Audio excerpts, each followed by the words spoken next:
Hey, yo, check it, check it, check it, check it, check it. Selecta, respect it. All right, we got some big up news from none other than Bill Nye, motherfucking science guy. All right, when First Bill time Nye talks, scientists have we discovered listen. evidence of phosphorus in an ocean not on Earth. A new study in the Journal of Nature says the life-sustaining We got element was found inside phosphorus, salty yo. ice grains shot into space by one of Saturn's moons. Not only is phosphorus vital to all life on Earth, but its presence supports the idea that there could be an ocean capable of sustaining life Yeah, because beneath it's that carbon, moon's icy nitrogen, surface. The oxygen, co-author of the study says, phosphorus. quote, "The next step is clear. We need to go back to see if the habitable ocean is actually inhabited." And joining us now is a man who needs no introduction, Bill Nye, the science guy. Bill Nye. What do you make of all this? The possibilities are kind of extraordinary here. What do you think? Well, so if you have an ocean, a salty ocean for a few billion years, maybe there's something alive. And so, so far, using the data collected by the Cassini spacecraft, living oceans. everybody was pretty sure there was water, hydrogen and oxygen, sulfur, but finding phosphorus, atomic number 15, is significant because you know what we say in magic, they say it's all done with mirrors. You know what we say in biochemistry? It's all done with molecules. So when it comes to us, our DNA is held up.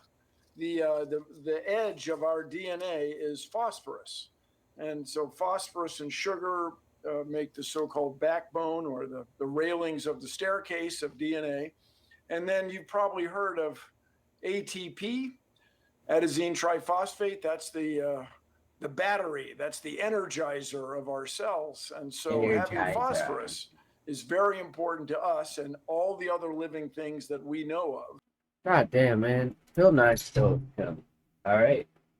Can't mess with Bill Nye. Which are all on Earth. But I'll he tell know. you, sir, he be knowing. If we were to find evidence of life on another world, right, it would change this world. How so? Everybody would feel differently about being a living Asus keyboard I have. Yeah, expand on that because I think you're absolutely right about that. I think the entire planet, our planet, would just be mesmerized if there were some images or if we were to find some kind of sign of life on this moon. Some Enceladosians of some sort. Yeah. Some what? There's a layer of ice, a shell of ice, and under that is this ocean, and it's kept liquid by the mutual gravity of Enceladus and Saturn, squeezing it, and it keeps it warm enough to be liquid all these billions of years. And you cannot help but wonder these two questions we all ask. Where did we come from? How did life get started? Whose idea was this? I know people are very sure of some things, but fundamentally, scientifically, we don't know how life started. Some people talk about science, some people talk about religion. Shit, man, I ain't sure. All I know is Bill Nye is the truth. Bill Nye. Long live Bill Nye. And then you wonder if it started here, could it start somewhere else? Are we alone? I would like to think so. Deep question is, we have DNA, deoxyribonucleic acid. Oh, by the way, phosphorus is what makes it acidic. It's very important to its function. So we have DNA. Damn. Another form of life on another world have DNA.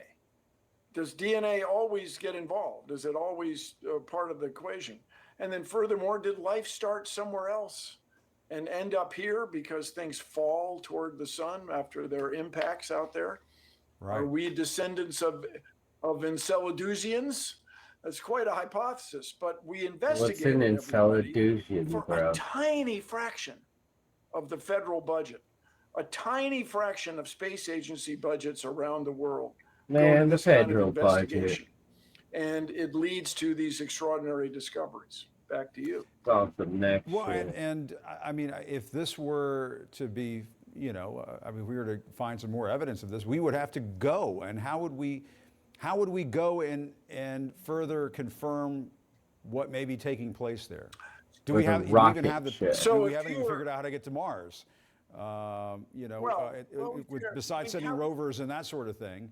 Well, How would we figure this out? when you start getting out, I gotta say, when you start getting out as far as Jupiter and Saturn, getting people out there becomes fantastically complicated. I'm not saying it's impossible. Damn. It just takes a huge investment. But 2027, we're planning to launch the Dragonfly mission to another one of Saturn's moons, Titan, which is equally intriguing. This phosphorus cool, thing man. is just Titan. this week. But it just shows you also the tremendous value of these missions. Cassini flew, it was 2017, and it launched 12 years before that. And these data are still being analyzed. They're still thinking deep thoughts about what the instruments can tell us about these other worlds. And so everybody, we're not jumping on a rocket to go to Saturn, but we are going to send another spacecraft there. And this is the extraordinary Dragonfly octocopter. Going to fly around Octocopter? in the Titanic atmosphere. It's Bro, gonna I be want amazing. an octocopter. And once again, as they say all the time, it's just the investment is just very, very small.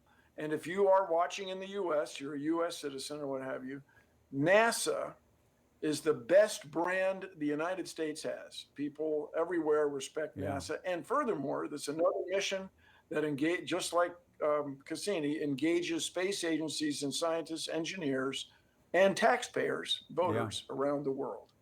Yeah. Well, thank you. Well, you're absolutely right, Bill. You've given us a lot to think.